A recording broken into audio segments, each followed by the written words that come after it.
Right, so Chris, huge first game, but more importantly, a huge week for you with the arrival of your son on Tuesday. So how are you coping with that? Yeah, obviously it's been a bit of a roller coaster.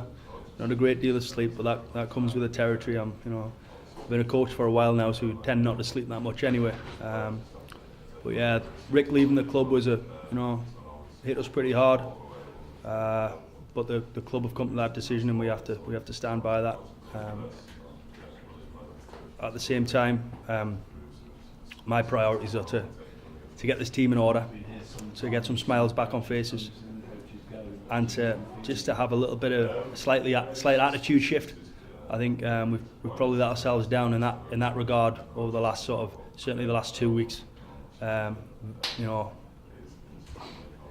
the performances that we come to expect.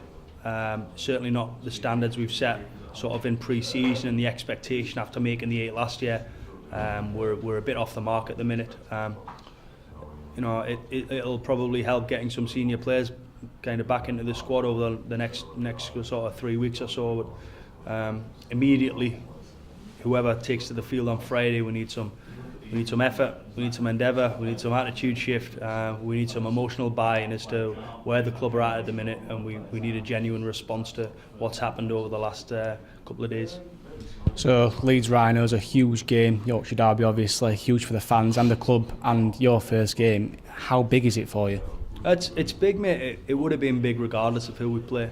I think the fact that it's at home, I like that fact. I like that the fans can get behind the boys, because they've seen some tough displays over the last couple of weeks, and I think we owe to them to kind of just put a performance in that they deserve, and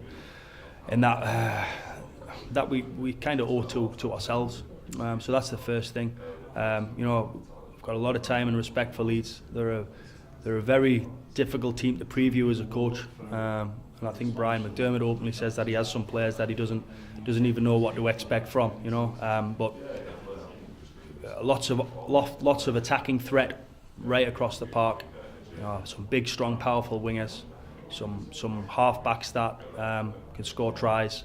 And then you couple that with a pretty mobile, fit pack that move you around the field a little bit with offloads and stuff like that. So we're well aware of the challenge, but my emphasis and the team's emphasis is absolutely on what the Giants need to do. Disappointing defeat to Wigan in the last result. Are the lads motivated to overcome that? Yeah, it seems that there's been a lot happened since that defeat, but we can't brush that off.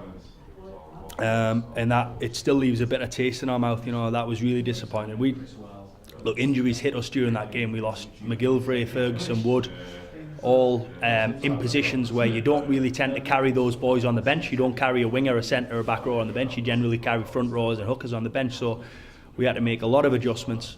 And in all honesty, the effort in the second half was better than the first half, with Akumatai playing in the centre, Lee Gaskell playing on the wing. So I commended their attitude to at least have a crack for us. We were never going to get back in the game, but that is what they did.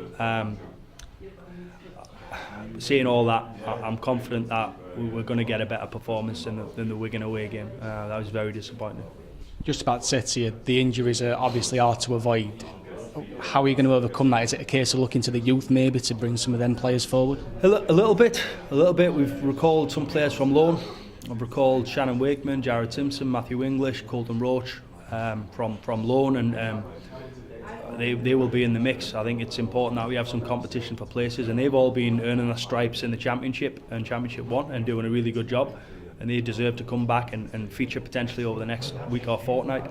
And obviously keeping tabs on our injured players, and hopefully we'll get a couple back, one back a week, until probably 6 weeks' time when Cudjoe McGilvray will be back. So there's a couple of things, but obviously you spoke about the youth there, and I'm confident that our youth department have played a good part in the development of a lot of good young players that have featured over the last 2 years. And I could list a significant amount, but the boys that I've named in the squad, in Sam Hewitt and Louis Senior, if they do get to play on Friday night, then they'll not let anyone down especially with their attitude.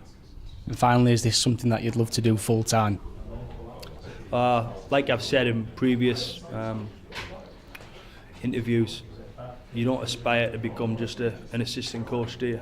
So it's out of my control to an extent. I don't make the decision, but what I do control right now is how this team can perform in the next couple of games, and that's what my priority is. It's about putting some back-to-back performances in that get us a bit of kind of positivity back within the group, within the town, within the club, and that's what we need to do immediately.